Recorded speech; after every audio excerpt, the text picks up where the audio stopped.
Hello brilliant learners! In my last video we delved into countable nouns, exploring their intricacies.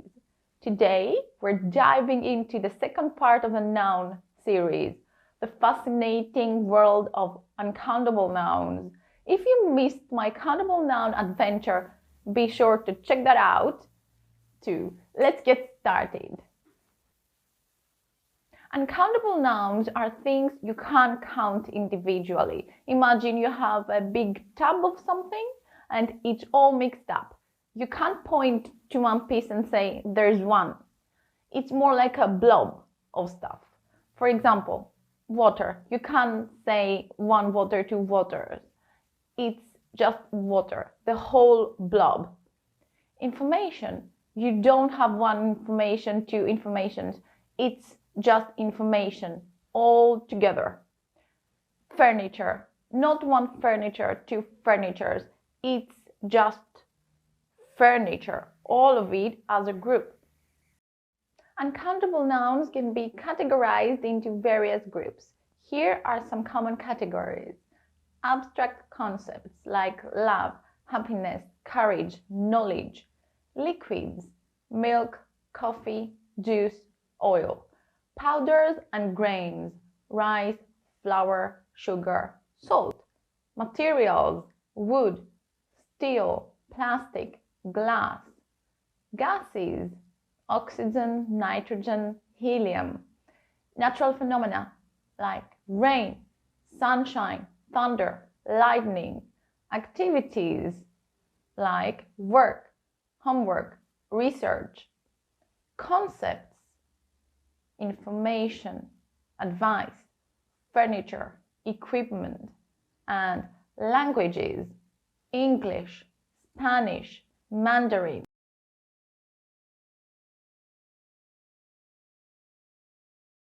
These nouns are generally treated as singular. They don't have a plural form, and the verb that follows is always in the singular. Money is essential for meeting basic needs. English has become a global language. Rice makes a versatile side dish. Uncountable nouns can be used with the words this, that, much, some, any. Don't use them with the article a or an, the word one, too many, these or those. Much coffee is consumed during the morning rush, but oil is suitable for cooking at high temperatures. Some information is better than none. When you see the before a plural noun, group of things, or an uncountable noun, something not easily counted, it means we're talking about something specific or known because of shared knowledge or because it was mentioned earlier. I can't find the keys to my car. The keys are specific keys known to me, probably for my car. So when you see the before a plural or uncountable noun, think of it as something specific that we're all aware of or have talked about before. In the sentence, let's taste the wine you brought from the vineyard, the use of the before wine indicates that the speaker and the listener are referring to a specific wine, the one brought from the vineyard. When dealing with uncountable nouns like advice, information, furniture, jewelry, luggage, and equipment, you can use a piece of or two pieces of. This allows you to treat them as countable even though they're typically uncountable. I received a piece of advice from my friend. She provided me with two pieces of information. Never say information.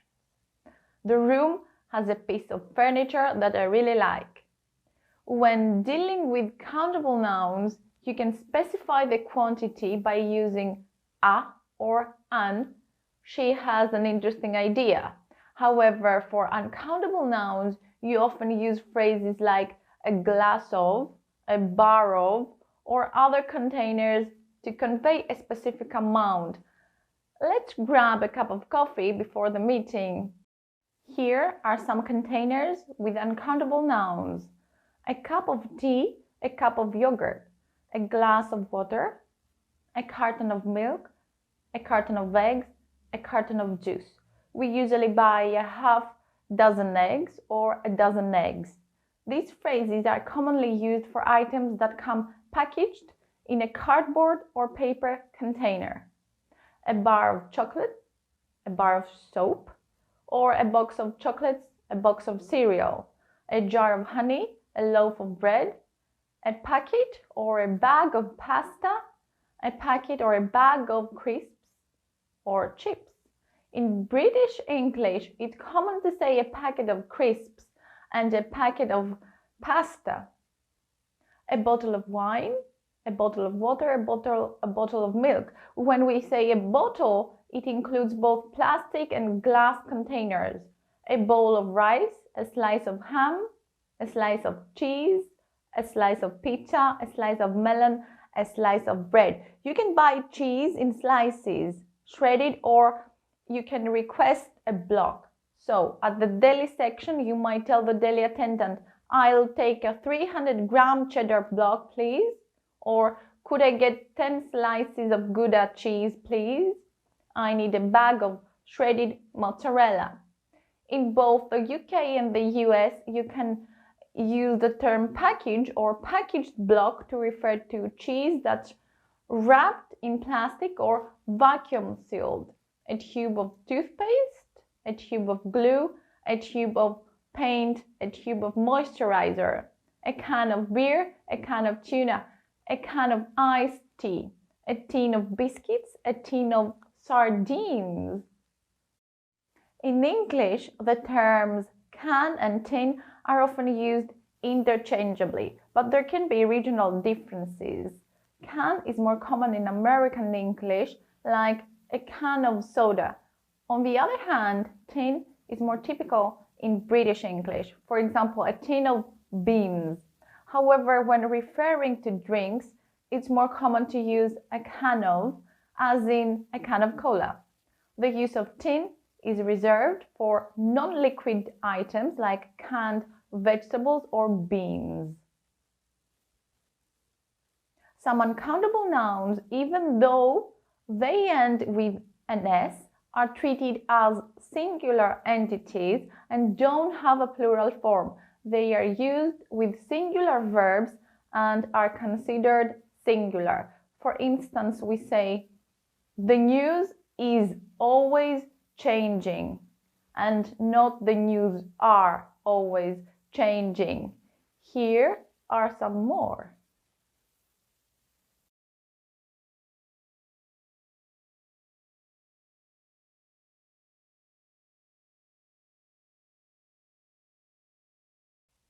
Plural-only nouns in English refer to objects that usually function as pairs or sets, but not always.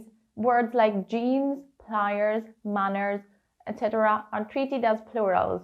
Always use plural verbs like are, have, were when discussing these items because they consist of two parts.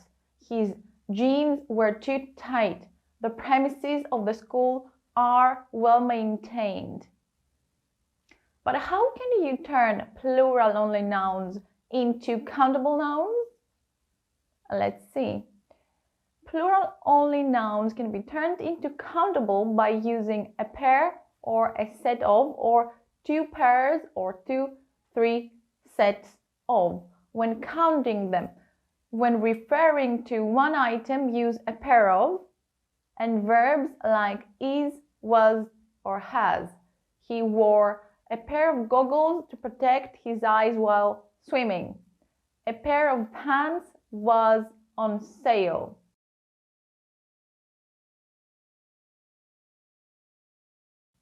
Multiple items. When discussing multiple pairs, use are, were, or have. These two pairs of shorts have vibrant colors. Use these for items close and those for items further away. Those leggings are perfect for your workout. These tweezers work really well for me. They always grab even the tiniest hairs. Hairs? Can I count hair? Nah, I can't count hair.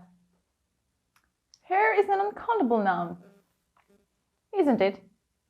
Or maybe I can. Is hair one of those nouns that have a different meaning in the singular and plural form? You bet. Hair is typically treated as an uncountable noun. However, you can refer to individual strands or pieces of hair when using it in the plural, okay?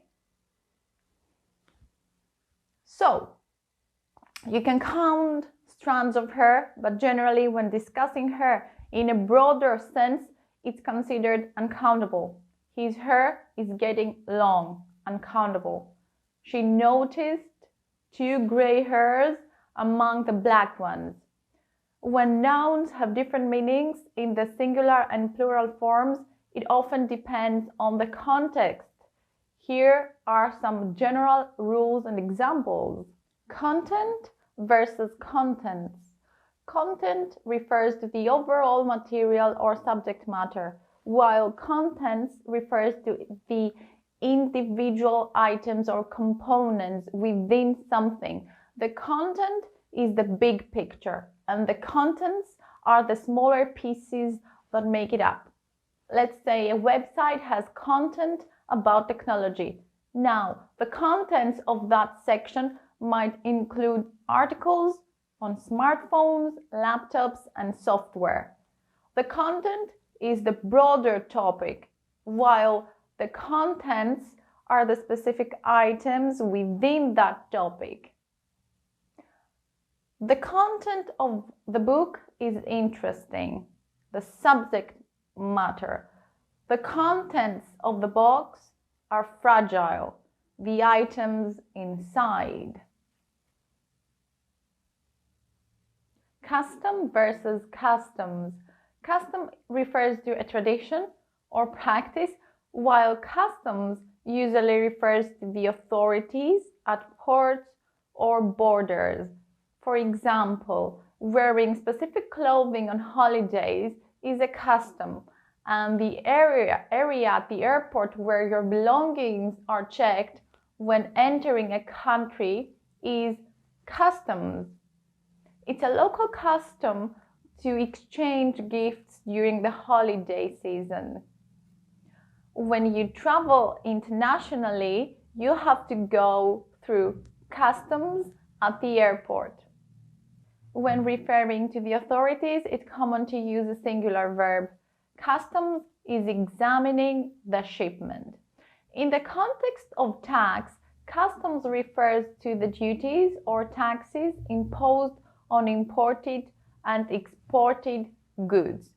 For instance, you might hear about paying customs duties on goods purchased internationally, which is a tax applied by the importing country.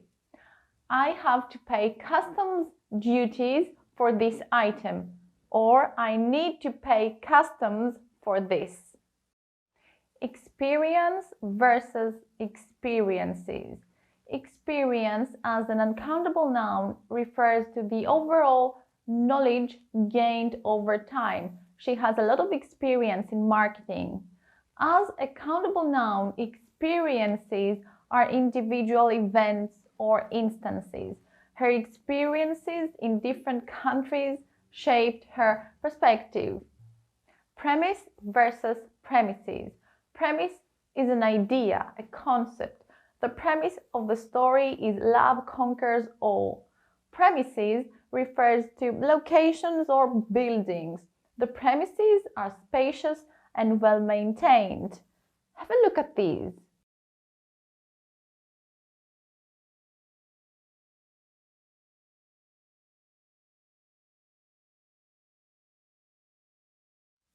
Collective nouns refer to groups of people, animals, or things considered as a single unit.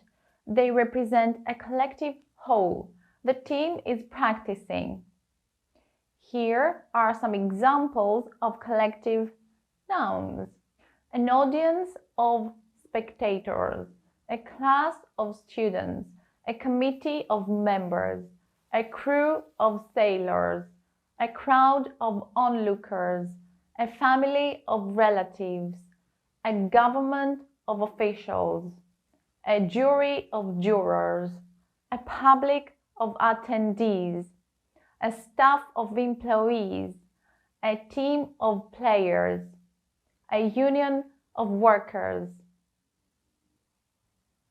Whether you use a singular or plural verb with a collective noun depends on whether you're considering the group as a single entity or as individuals within the group.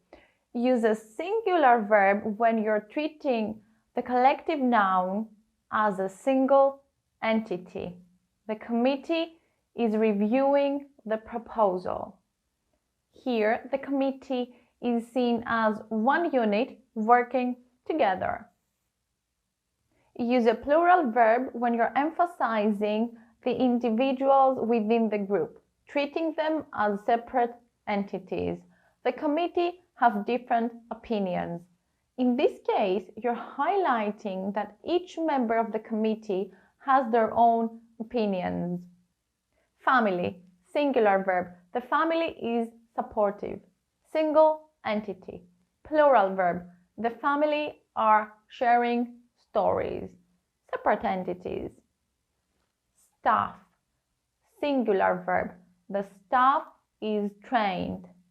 Single entity. Plural verb. The staff are working together. Separate entities. Thanks for watching. Catch you in the next one. Cheers!